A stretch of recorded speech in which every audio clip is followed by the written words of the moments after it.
In many ways, this message has already been spoken. Spoken throughout the ages, but spoken here this morning too. Spoken in the gathering words, spoken as we sang, spoken in the prayer, spoken in the children's story. God is using us to prepare the way of the Lord, just as God used John to prepare the way of the Lord.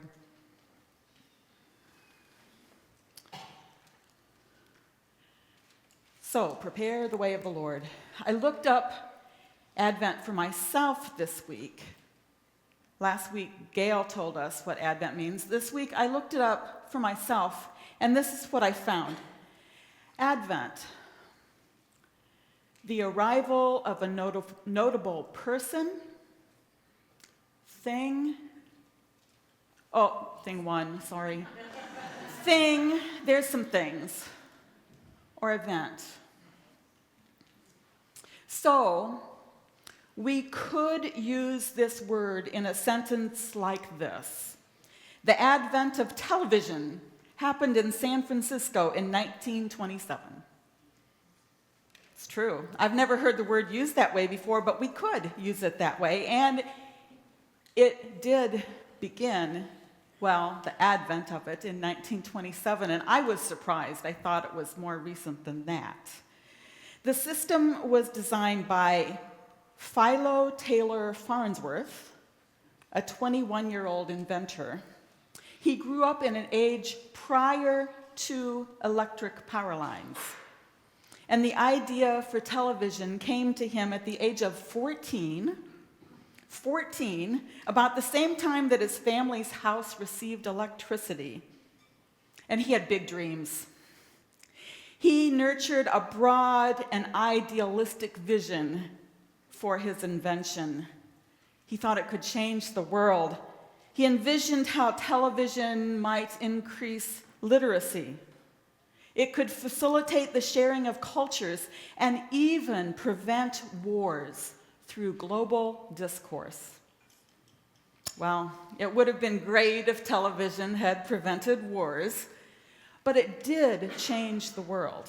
So according to the Oxford definition of Advent, the phrase, the advent of television, is correct. I've just never heard the word used that way before. Anybody here heard it used that way before?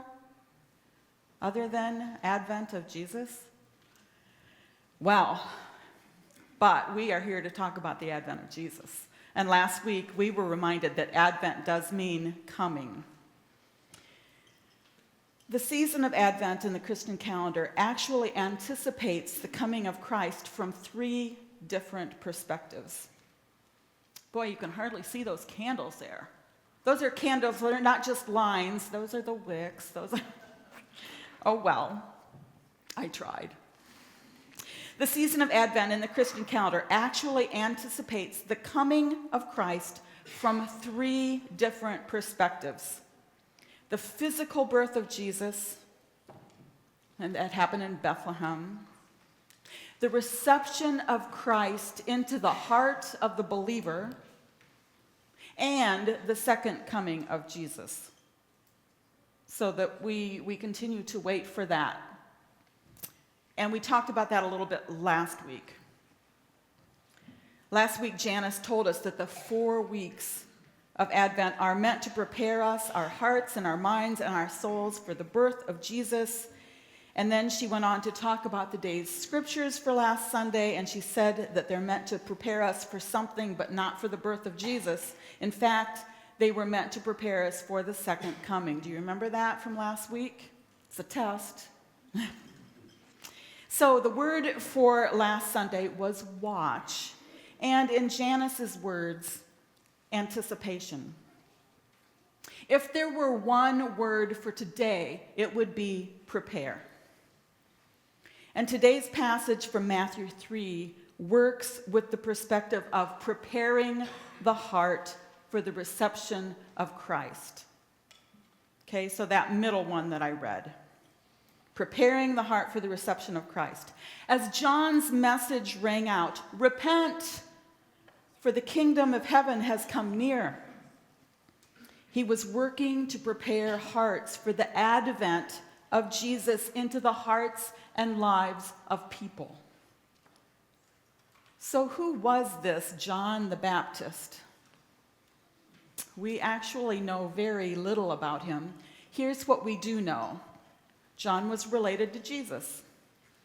It's common to hear him called a cousin of Jesus, and this is likely true, but we don't really know. The word cousin was used in the King James Version of the Bible to describe Elizabeth, John's mother, and Mary, the mother of Jesus. But at the time of the King James Version, this cousin, that word simply meant relative. So Mary could have been going to visit her cousin when she learned through the angel that she would give birth to Jesus. But she could just as easily have been going out to see an aunt or her mother's cousin. At any rate, we are not talking about a first cousin relationship between John and Jesus, but we do know that they were related. We can say that John was the first person to recognize Jesus because when Elizabeth first greeted Mary, Elizabeth's baby leaped within her womb. So maybe John recognized Jesus before either one of them had been born. Isn't that a thought? We know that John was born into the line of Jewish priests. Within the Jewish system, all priests came from the line of Levi. This takes us all the way back to Joseph and his brothers in the Old Testament. Levi was one of Joseph's brothers. But we jump from the book of Genesis to the book of Exodus and about 300 years later to the time of Moses for this priestly line to be established. It was following the release of the slaves from Egypt that the line of priests was established, and the slaves were descendants of Joseph and his brothers. To be a priest, one had to be a descendant of Joseph's brother, Levi. So, John the Baptist, his father, was from the priestly division of Abijah, a Levitical priest. And his mother was a daughter of Aaron from the tribe of Levi. John was a Levite on both his mother and father's sides, and able to serve as a priest in the temple of God. But instead of serving as a priest, like his father before him, instead of teaching God's law and declaring the good news of God's salvation, instead of entering the Holy of Holies as a high priest to offer sacrifices for the forgiveness of sins, John was entering the waters of the Jordan River, inviting those who came to him to offer themselves in the waters of baptism as a sign of their repentance of their sins. He was inviting them to prepare themselves for one who is the good news of God's salvation. So John was acting in his Levitical role, but not like his father. John was preparing the way of the Lord. He was preparing the way for the reception of Christ into the heart of the believer. This is the advent, not of Jesus' birth, not of Jesus' second coming, but the advent of Christ into one's life. Hallelujah. So, how do we prepare hearts today? Do we all need to start wearing clothing of camel's hair and wrap a strip of leather around our waists? Do we need to take up diets of locusts and wild honey? Do we need to be like John? Of course not. I have 2 stories to tell you today. Well, actually 3, because I've told you a bit about John the Baptist, and he was a part of an amazing, amazing story. The story of Jesus, the story of God putting on flesh and living among us. I have 2 other stories that help to talk about the advent of Christ into people's lives, like John was trying to do. The first story is about Sean Hopward. Whoops, where did that come from? Oh, Sean Hopward. About a month ago, Ruth Ann Hertig put this book into my hands. She said, "Here's a book for you to borrow.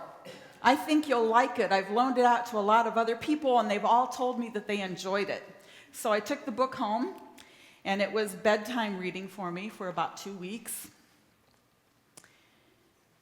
At first, I wondered why I was reading this book, but it's an amazing story.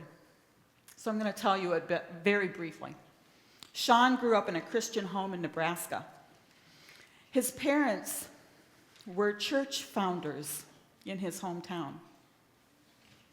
They had helped to found a church there. As a boy, Sean was friendly. He was well-liked. He didn't much care for the academics of school life, though, but he excelled on the basketball court. He went to college on an athletic scholarship, but he got kicked out because he just didn't bother to attend the classes. So he enlisted in the Navy, and after a 2-year stint, he came back home depressed, drinking, doing some drugs. He lived in his parents' basement and got a job on a cattle farm. His 12-hour shifts shoveling manure left him uninspired. So when his best friend suggested that, neither one of them were excelling, maybe they could rob a bank together, he said okay. In total, he robbed 5 banks before getting caught. Sean was 23 when he entered federal prison, and that's where he lived for the next 11 years of his life. As he was waiting to be assigned to a cell, he met an inmate who informed him that most newcomers to this new place of living are assigned to a 3-man cell, and the living quarters are pretty cramped. B-Dog's a good guy, he said, and the bed in his 2-man cell just opened up. Ask to be assigned there. Well, Sean had no basis to trust this man, and he wondered what situation he was trying to get him into. Plus, he didn't have any clout. How could he ask this guard that he be assigned to B-Dog's cell? So he wasn't going to ask for anything. When the guard got off the phone and was ready to talk with Sean, this inmate spoke up. "B-Dog has an open bed," he said, "assign him there." And long story short, the guard did. Well, it turned out that B-Dog was an excellent cellmate for Sean. He was a safe person, and he understood prison life. B-Dog helped Sean navigate his new life as wisely and as safely as possible. That was the first amazing thing that happened. Start keeping track. Along with a bed in a cell, every prisoner has to have a job. Sean's first job was not great. He was assigned to the kitchen. One day, early on, he was in the day room where others were watching TV, and John was venting his displeasure about his job. Another inmate who was watching the game on TV because he had a bet on, so his attention was really on the game, but he turned to Sean and he said, "You're smart. You've been to college. You should get a job in the library with me." Well, Sean told him that his college career had lasted about 10 minutes. But the guy said, "No, you're smart. You can read and write. That's all you really need to work in the library here." It was a law library, by the way. This guy went on to request that Sean work for him in the library. And before long, Sean was checking out books for inmates, and in his spare time at work, he was reading, learning law behind bars. Are you counting? After a while, inmates began asking for his legal advice. Then came the day when he went to bat for an inmate, actually researching, and eventually filing a petition with the Supreme Court. Well, it was unheard of that his petition would get picked up at all, but it did. It did. In fact, he ended up filing 2 petitions. Both were picked up and both were granted. He caught the attention of 2 big-name lawyers with his first petition. Their names are Seth Waxman and Noah Levine. After his petition was accepted, his first one was accepted for consideration, they became the lawyers who shepherded the petition through. Later, they began to work more directly with Sean, answering his questions, and even asking Sean for his perspectives on some cases that they were working on. Amazing. Just amazing. At the end of the 11 years, he had been given a sentence of 12 years and some months, but it was 11 years. He was released on probation. And there, after 2 very temporary jobs, Sean landed a job at a printing company that specializes in legal briefs. Sean recognized the name, Cockle Legal Briefs, from some of the documents he had studied in the prison's law library. Sean writes, "What were the chances I would find a job in Omaha that involved something I was uniquely qualified for, and a place where I was accepted, ugly warts and all?" So, another miracle, right? Another amazing thing that happened to Sean. Sean did something else while he was still in prison that he would have never had the nerve to do before prison. He began writing to Annie, the woman who had caught his eye while in high school. And Annie answered back, and eventually she began to visit. Annie and he had a long relationship as friends that ended in their marriage after Sean's release. After their marriage, it's not surprising that Annie and Sean hit some hard patches in their marriage. It was when the 2 went for marriage counseling that Sean began to think seriously about God in his life. The counselor had explained to them what it means to live a life together with God as their focus. Sean said that usually, when talk turned to God, he stopped listening. And he was really good at that. He'd learned to do that for himself from little up. But this time, he paid attention. The counselor told him that he could be forgiven. "Yes, even you, Sean," the counselor said. Sean writes, "That night in bed, I thought about it. I could no longer pretend all my good fortune came from chance, from some random action of the universe. Had I landed in the law library by accident? Then there were the Supreme Court petitions that had been granted. They were the equivalent of winning the legal lottery. And there was the fact that it had happened twice. Had I met Seth and Noah by accident?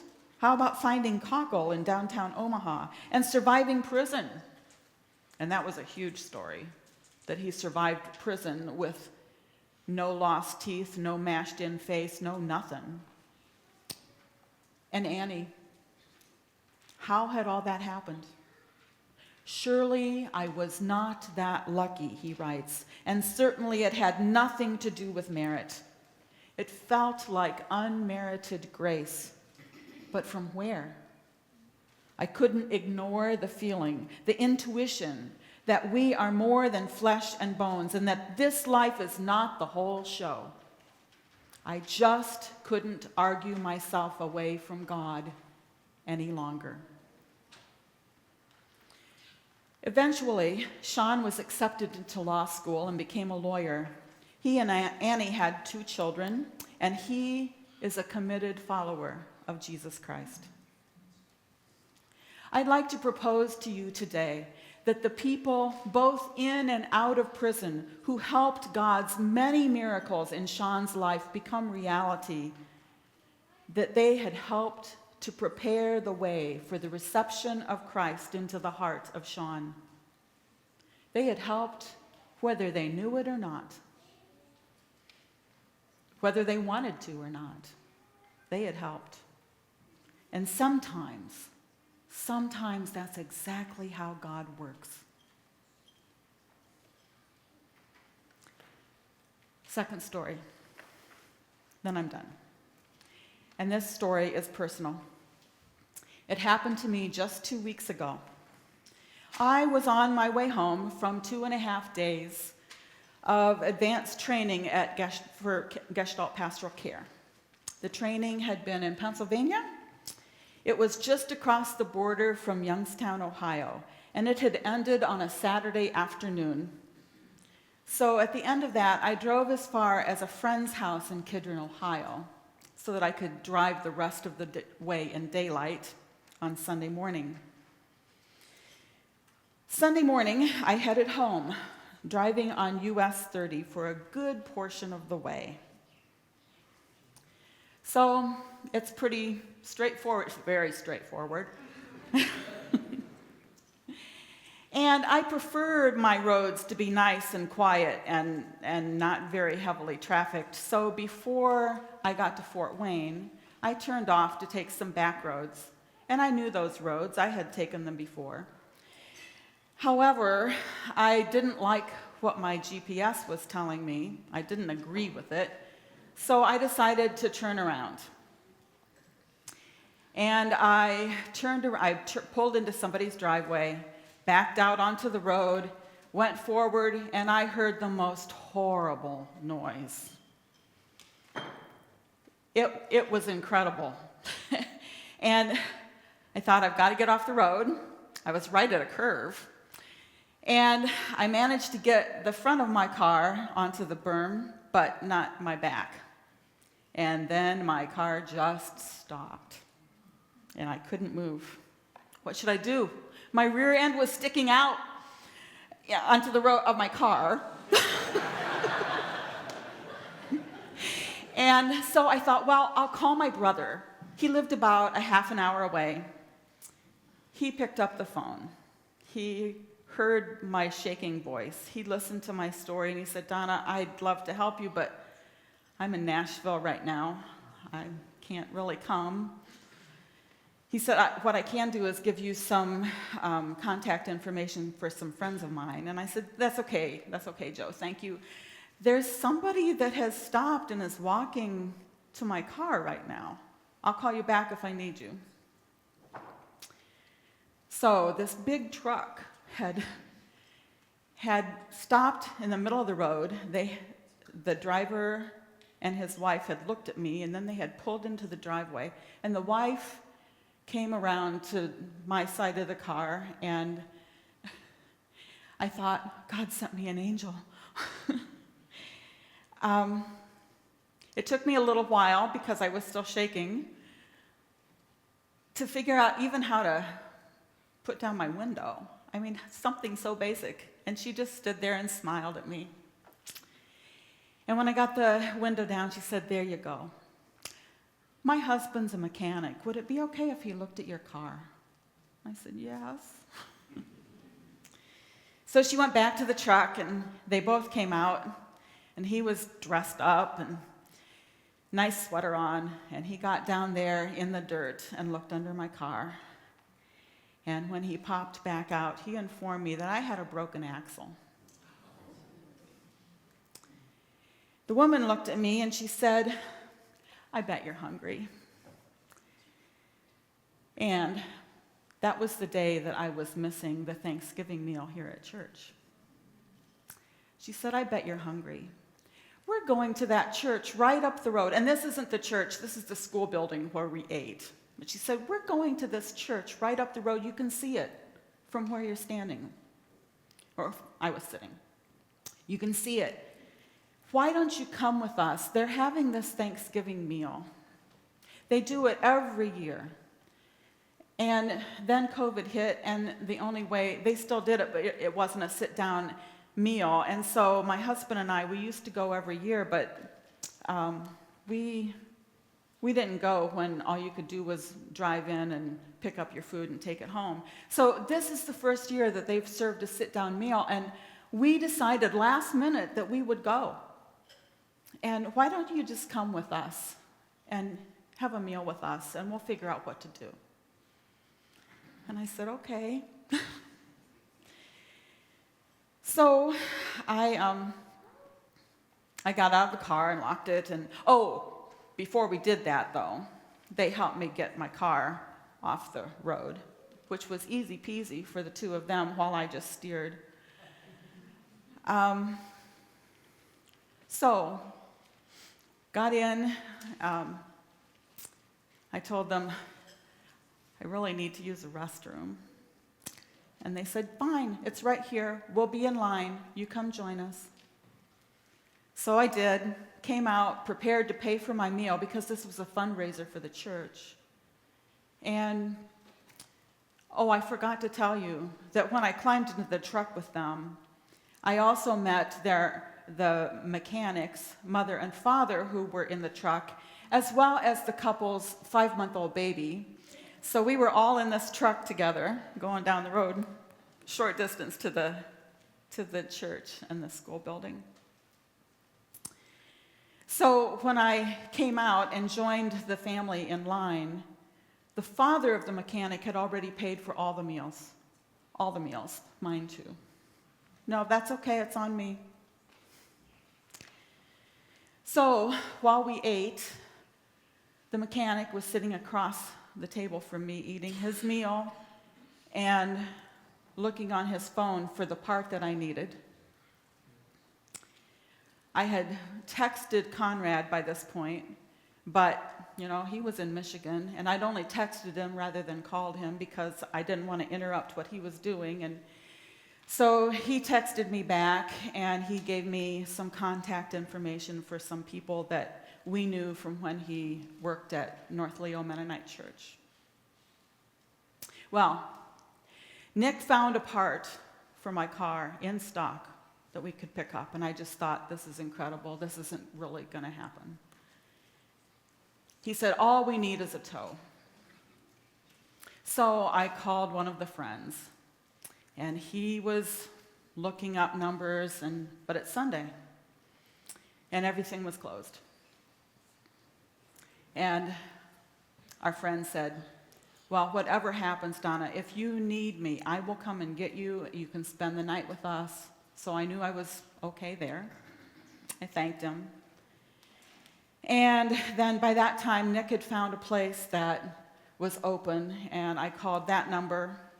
Sure, they could come. They'd be there in 4 hours. Nick said, that's not good enough. So he hopped up. He was done with his meal, and he hopped up from the table, and he went to talk to a friend. And by the way, when I joined their family, it wasn't just the people that had been in the truck. By the time we got to sit down at the meal, there was a cousin, and there were aunts, and there were grandparents, and it wasn't even their church. So my mechanic friend, Nick, went to talk with one of his friends, and his friend said, let me ask my grandpa. My grandpa's here. And so they went to talk with his grandpa, and his grandpa said, I know a friend who has a tool shed that you could probably use. It's not far from here. So Nick came, and he said, I have a place to take your car. I can get it there. I don't know how he got it there. I still don't know. I'll never know. He said, can I have your car keys? I said, yeah. So he left. While he and his friend got my car into this tool shed, and he took off the broken axle, and then he came back and he got us. He got his wife and baby and me. His parents had found another way home.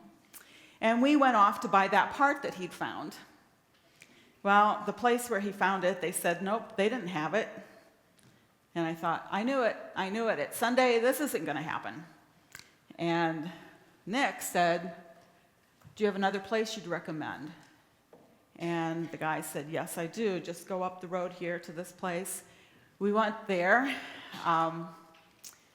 Nick told him what we needed. He looked it up. He said, "We don't have it here at this location, but there is one up 3 miles up the road, and if you pay for it here, they will put your name on it, and they won't sell it out from under you." So back to the truck we went, and we picked up that new axle, drove back to where they had taken my car, to the tool shed.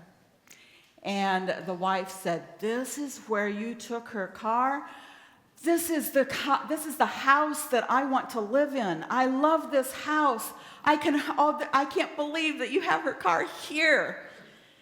So, parked the truck. The guys went into the tool shed. And I waited with the wife while she got the baby out of the car. And while we were doing that, the owner of the place drove in. So I walked over to thank him for letting us use his tool shed. Oh, this is no shed. And the owner of the place had driven his car into his garage attached to the house and got out, and he was looking at us, and I marched up to him and I said, "Thank you for letting us use your building." I couldn't call it a tool shed. And he looked at me like, "Who are you?" And I said, "I'm the lady whose car broke down." He knew nothing about it, but we were welcome to use his tool shed. So the lady and the baby and I went in and joined the men who were, well, just one. Connor was looking on. That's Nick there working on my car. And we were standing out there, and pretty soon the owner came back out and he said, "Okay, you two ladies and the baby, you come in the house with my family and me. It's too cold for you out here." So the lady got to see her dream house from the inside. The man, the owner of the place who loves babies, got to hold her baby, and I was getting my car fixed. Unbelievable. Unbelievable that all of this happened. My axle broke about 11:30 in the morning, and I drove into my garage in Goshen, Indiana at 6:02. And when I thanked Nick for fixing my car, and I started to say, he said, "Just pay it forward. Just pay it forward." At the meal, one of his aunts had said to me, "You just needed a bunch of Catholics to take care of you today."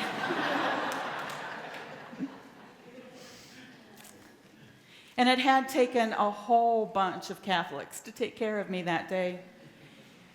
The owners of the property didn't know the mechanic and his family, but they also were Catholic, and in fact, she taught at the school where we had had our meal.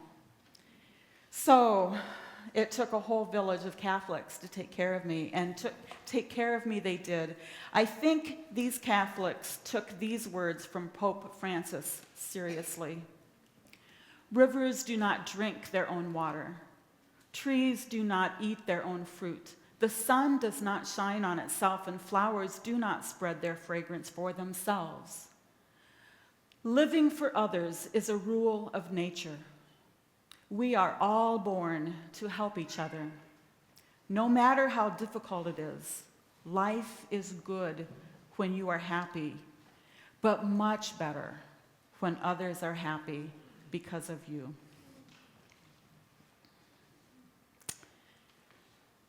My Good Samaritans, by that time I had decided that they weren't really angels. Even though God has 10,000 angels, probably not all of these people were angels, but they were Good Samaritans, and they didn't know it.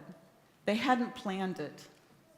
But they had helped to prepare the way for the reception of Christ into my heart more fully and more deeply. I've been a Christian a long time. I can't remember when I didn't know who Jesus was. And I accepted Jesus as my Savior when I was 12. But you know, the Christian life, it's a journey of growth and of learning. And receiving the assistance of these strangers that day really did expand my heart to receive Jesus' love more fully. God was taking care of me in ways that I couldn't have imagined or dreamed. So, this community of Catholics did help to prepare the way of Christ into my heart more fully and more deeply. And isn't this our purpose on this earth? To prepare the way. Like John prepared the way. John was called, so are you, so am I. We are called to prepare the way, whether it be to help someone learn to know Jesus for the first time, or to learn to know Jesus in a deeper and more fuller way. We can't really plan for these events, but we can and we should be prepared to be the angels and the good Samaritans that others need, so that their hearts can be prepared, made receptive for the love of Jesus to take up residence. Amen.